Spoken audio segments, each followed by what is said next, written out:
Seperti apa? Mendengar musik atau mendengar daripada entertainment. Liruya, diriwayatkan Abu Hurairah radhiyallahu taala anhu bahwasanya Rasulullah sallallahu alaihi wasallam bersabda, "As-saumu junnatun." Puasa itu adalah benteng. Fa idza kana ahadukum, maka apabila salah seorang daripada kalian shaiman, melaksanakan berpuasa, fala yarfus, janganlah dia berkata kotor, wala yajhal, fa in bru'un qatalahu aw syatamahu, jangan berkata kotor atau berperilaku daripada kebodohan. Fa in bru'un, apabila seseorang mengajak berantem kepada engkau, au syatamahu, atau menghina atau mengejek engkau, falyaqul inni shaim, maka katakanlah bahwasanya aku sedang berpuasa.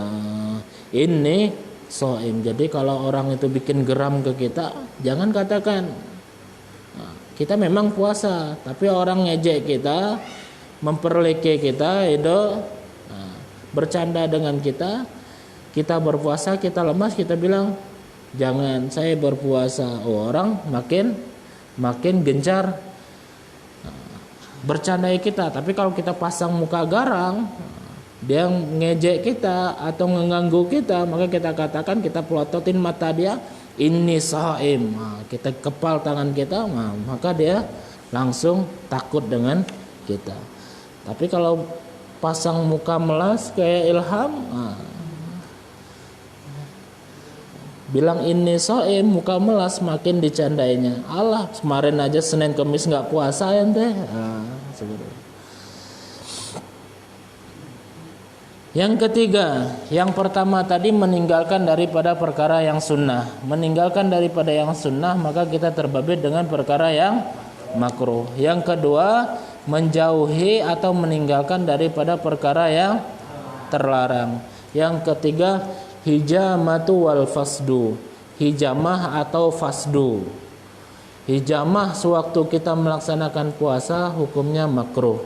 Yukrahu lisaimin, makruh bagi orang yang berpuasa, ayyatahajjama, melakukan daripada hijamah, berbekam, mengeluarkan darah dari kepala atau dari badan atau dari manapun sewaktu berpuasa, khususnya puasa Ramadan, maka hukumnya makruh. Li'anna dzalika yudha'afuhu, karena perbuatan tersebut akan membuat lemah daripada fisiknya. Orang yang berbekam tuh habis bekam dia jadi lapar. Jangankan satu piring, satu nampan habis sama dia. Tapi kalau santri ini nggak berbekam juga habis juga kalau makan. Banyak habis, sedikit cukup. Ya Ilham. Li'anna dzalika yad'afuhu, karena perbuatan bekam di dalam melaksanakan puasa akan melemahkan daripada fisiknya. Lima ruya Abdurrahman bin Abi Laila, sebagaimana diriwayatkan daripada Abdurrahman bin Abi Laila rahimahullahu ta'ala anhu, qala, berkata, qala hadatsani rajulun min ashabi Rasulillah, telah meriwayatkan kepadaku seseorang daripada sahabat Nabi sallallahu alaihi wasallam bersabda, innama naha Rasulullah, sesungguhnya Rasulullah melarang anil hijamati, daripada berbekam di bulan Ramadan, wal wisali fis saumi, dan melakukan puasa wisal, dan melakukan wisal di dalam melaksanakan puasa sunnah. Ibqa'an ala ashabi ayu rafaqan bihim, karena Rasulullah kasihan atau sayang kepada sahabatnya. Jadi dua perkara, yang pertama Rasulullah melarang berbekam pada orang yang melaksanakan puasa, Yang kedua, melakukan puasa bersambung di dalam puasanya. Jadi puasa sunnah, dia puasa hari Senin, kemudian puasa hari Selasa, puasa hari Rabu, Kamis, Jumat puasa. Jadi dia makannya cuma malam, itu namanya puasa wisal. Maka Rasulullah melarang seseorang sahabat melaksanakan puasa wisal. Jadi ada 3 orang sahabat yang datang kepada Nabi SAW. Ya Rasulullah, saya pengen tabatul, pengen tidak menikah. Yang pertama. Kemudian orang yang kedua, pengen tuwasilu, pengen berpuasa wisal. Yang ketiga,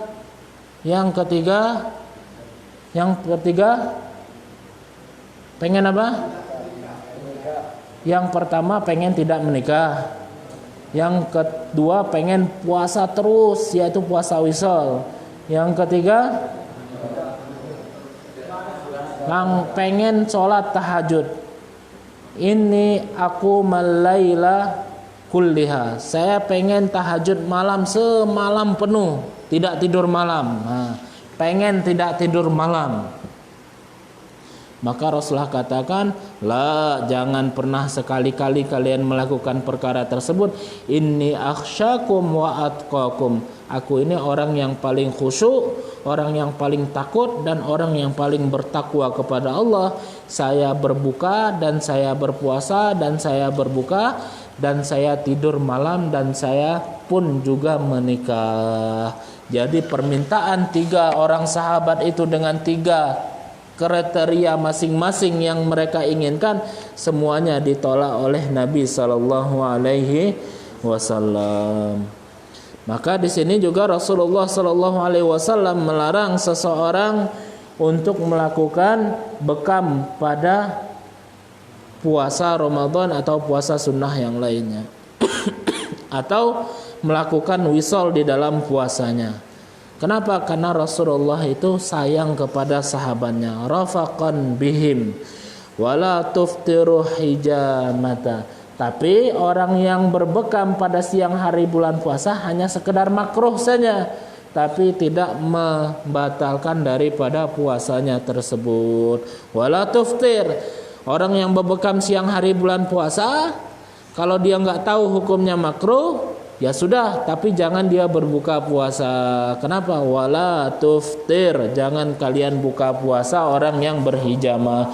Lima ruya Abdullah bin Abbas radhiyallahu taala anhuma, sebagaimana diriwayatkan oleh Abdullah bin Abbas radhiyallahu taala anhuma, anna Nabiy sallallahu alaihi wasallam ihtajama wa huwa shaim.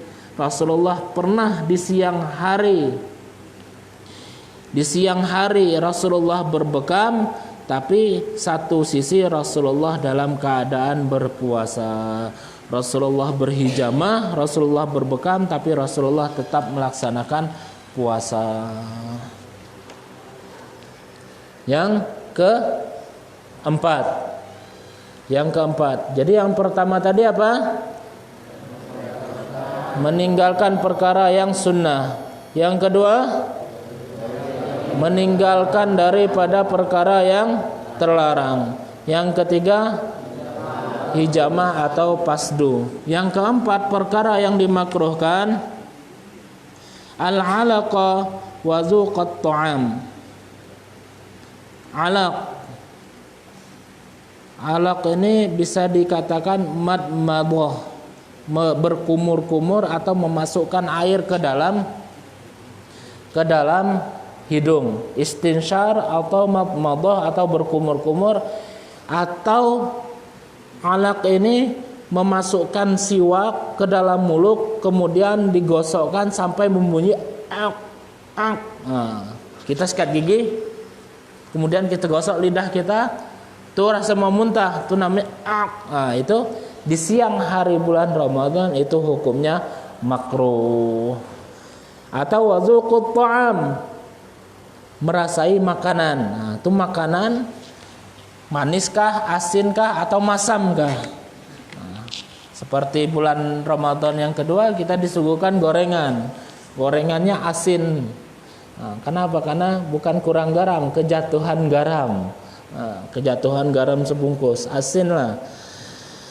Yukrahu li shaimi maghun anak. Dimakruhkan bagi orang yang berpuasa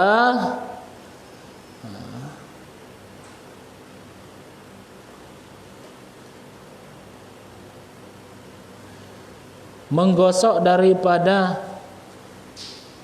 daripada mulutnya sehingga mengeluarkan daripada bunyi ak gitu. Pernah nggak mengalaminya? Pernah, kalau sikat gigi seperti itu. Wa dzuqut ta'am khaufan min usuli syai'in min dzalika ila jawfi. Mencoba makanan. Makanan ini maniskah, asemkah, asinkah? Cobain dia makanan. Kalau dia mencobai makanan hanya sekedar dirasa di lidah kemudian dia langsung buang, maka tidak mengapa. Tapi kalau dia rasain di lidah kemudian dicicip sampai min usuli syai'in min zalika ila jaufi, sampai rasa tersebut sampai ke lambungnya, maka hukumnya makruh. Fa ini batala minhu syai'an aftar. Kalau dia sampai masuk ke dalam lambungnya, maka bisa jadi puasanya itu menjadi batal.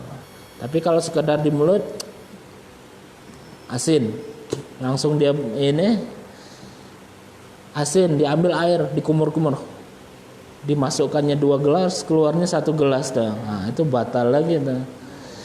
Wa kadzalika idza tafarraqa 'alaqa wa tuftatu fa wasala ila jawfi minhu syai'an fa batala shaum.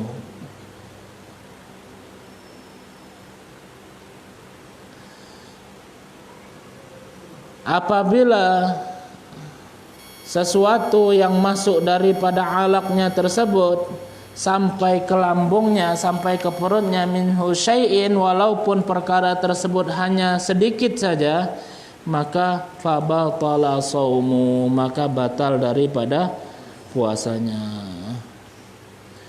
Al-qublatu, yang kelima apa? Qublah, ciuman atau mencium. Tukrahu qublatul lisaimi in lam tahrik syahwatu. Makruh mencium bagi orang yang berpuasa walaupun tidak ada syahwat. Nah, kangen dengan istri siang hari bulan Ramadan, langsung cium, qublah. Kalau cium di pipi itu bukan qublah, kalau cium di mulut itu namanya qublah. Nah, ciuman di bibir. Kangen dengan istri, sudah berpisah lama, dipisahkan dengan COVID-19, masuk ke rumah langsung cium istri di bibirnya. Walaupun gak syahwat, kita sudah terbabit dengan makruh.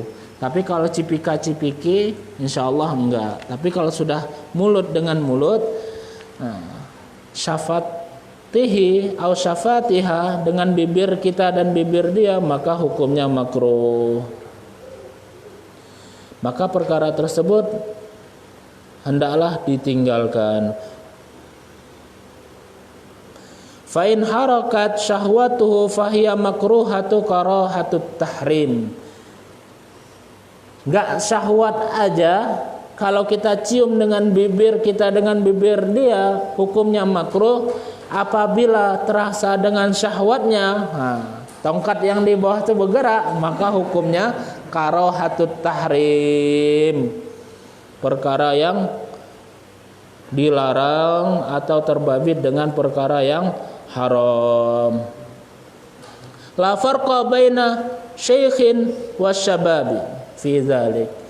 Pokoknya tidak ada golongan, mau tua mau muda, kalau dia terbabit dengan cium bibir maka hukumnya karahatut tahrim kalau ada syahwatnya. Kalau enggak ada syahwatnya maka karohah, maka hukumnya makruh. Oh itu nenek-nenek Ustaz, nggak mungkin lah kita nafsu dengan nenek-nenek. Iya, ente nggak nafsu dengan nenek-nenek, tapi nenek-nenek itu nafsu sama ente.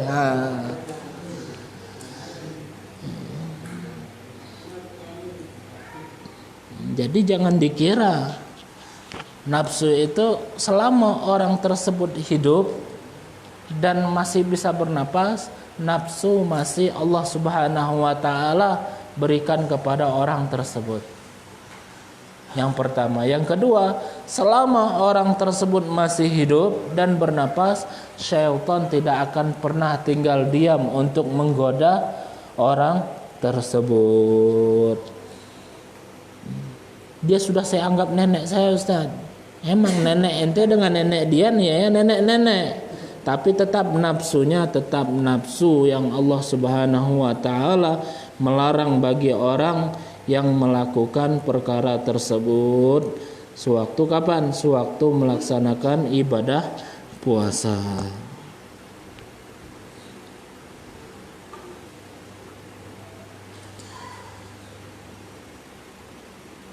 Yang keenam, al-wisalu.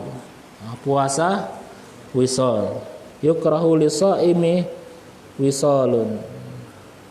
Makruh bagi orang yang melaksanakan puasa melakukan wisal, puasa yang bersambung. Jadi puasa yang disunahkan tersebut adalah puasa ahabbu ilallah, yang dicintai oleh Allah adalah puasa Nabi Allah Daud, sehari puasa, sehari berbuka. Kemudian berpuasa pada Ashhuril Hurum, atau puasa daripada puasa Arafah, atau puasa daripada puasa Muharram, atau puasa setiap bulan 3 hari, atau puasa daripada puasanya sunnah Nabi SAW, yaitu puasa Senin dan Kamis.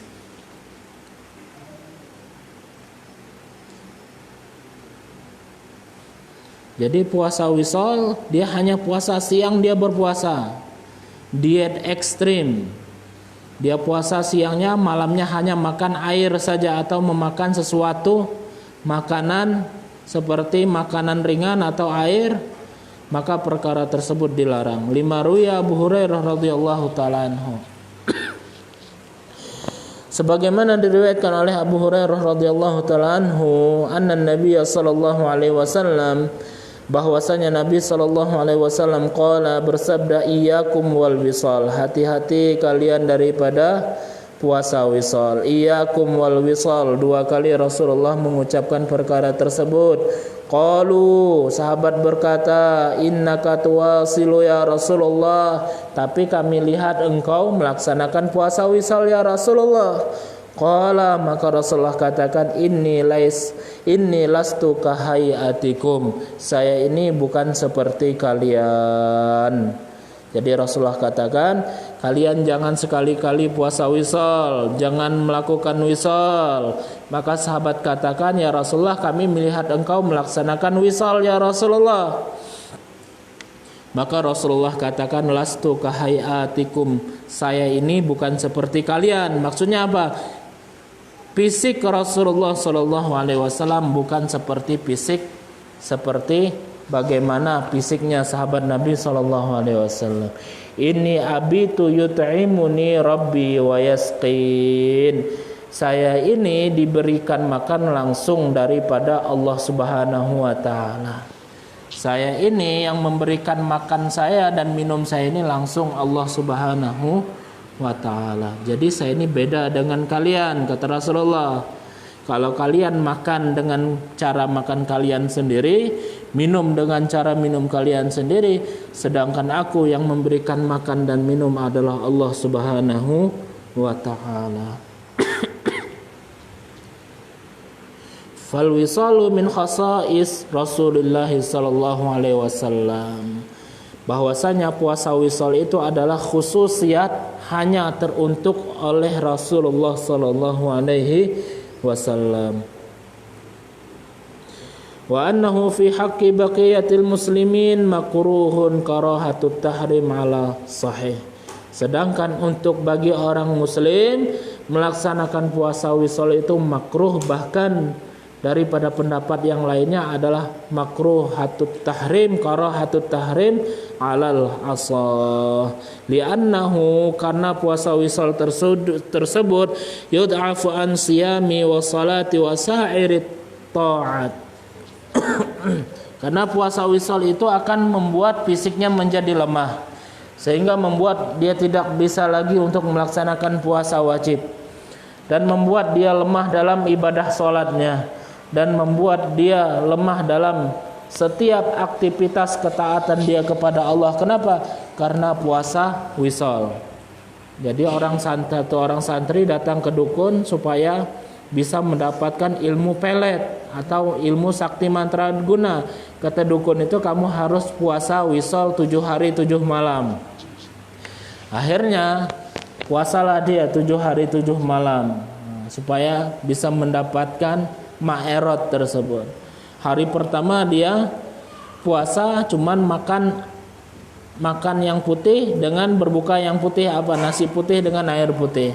Hari pertama oke, dia kuat. Hari kedua udah nggak kuat. Hari ketiga mulai udah nggak bisa berdiri.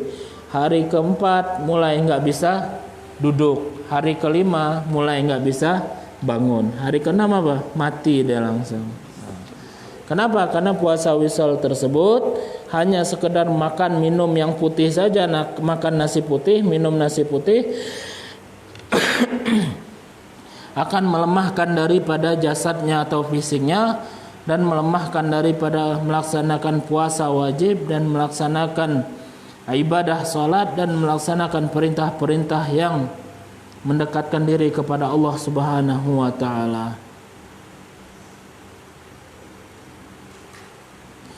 Yang ketujuh, as-siwaku ba'da zawal. Menggunakan siwak setelah tergelincirnya matahari. Jadi makruh yang pertama apa? Makruh kita meninggalkan sunnah Nabi sallallahu alaihi wasallam. Yang kedua, meninggalkan daripada setiap yang terlarang. Yang ketiga, berbekam atau pasdu. Yang keempat, kumur-kumur atau merasakan daripada makanan. Yang kelima, kublah, ciuman. Yang keenam, wisol, puasa wisol. Yang ketujuh, bersiwak setelah tergelincirnya matahari. Yukrahu as-siwaku ba'da zawali lisaimi. Makruh bersiwak bagi orang yang berpuasa setelah tergelincirnya matahari. Jadi kalau kalian mau gosok gigi pagi-pagi atau setelah sahur tuh gosok gigi. Kalau mandi pagi atau minimal sebelum zawal, jam 10 atau jam 11. Selebih daripada itu, sikat gigi, bersiwak, maka hukumnya makruh. Wala farqa bainal fardhu wan nafil. Tidak ada perbedaan antara fardu dan nafil atau perkara yang sunnah. Wasawa'un arutabi wala, ini yang mana nih? Wala farqa bainal fardhu wal nafil wasawa'un arutabu wal yabis.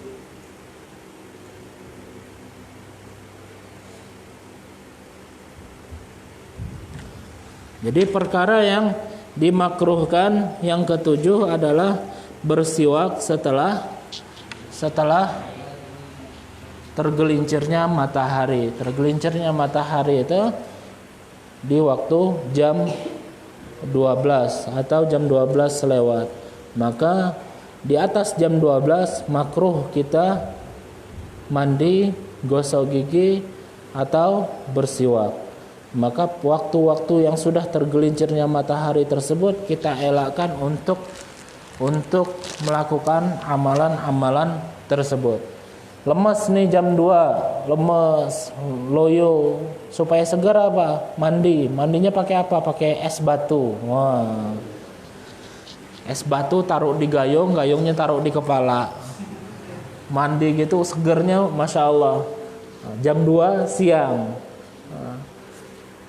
netes ke mulut, dimasukin kumur-kumur, tahan, nanti dibuang lagi. Kadang dikumur, masukkan ke mulut, dikumur-kumur nggak keluar lagi. Itu sudah karahatut tahrim, makruh yang terbabit dengan perkara yang haram. Maka perkara yang walaupun nampaknya sunnah, nampaknya bagus, bersiwak sewaktu sholat, itu disunnahkan. Tapi kalau sudah ba'da zawal, setelah matahari tergelincir, kita memakai siwak waktu melaksanakan sholat, itu terbabit dengan perkara yang makruh. Atau memakai wangi-wangian. Tadi zuhur tadi semberiwing, ada yang kayak pakai minyak wangi.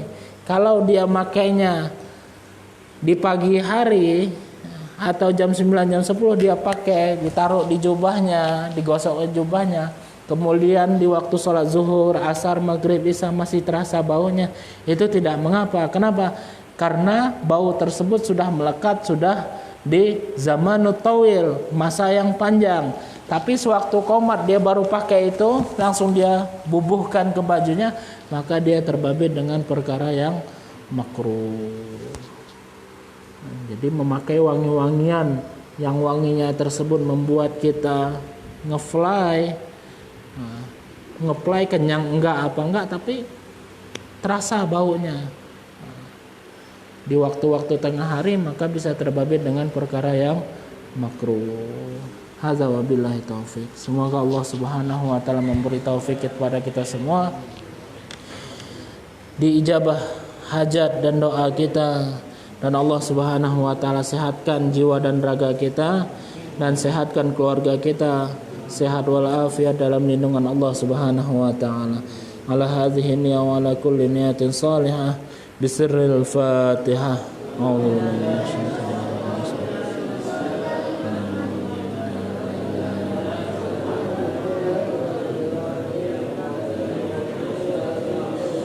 Waladhdallin amin. Rabbana atina fid dunya hasanah wa fil akhirati hasanah wa qina adzaban nar wa adkhilnal jannata ma'al abrar ya aziz ya ghaffar ya alim ya sattar. Wa sallallahu ala sayyidina Muhammadin nabiyil ummi wa ala alihi wa sahbihi wa baraka wa sallam. Amin walhamdulillahi rabbil alamin.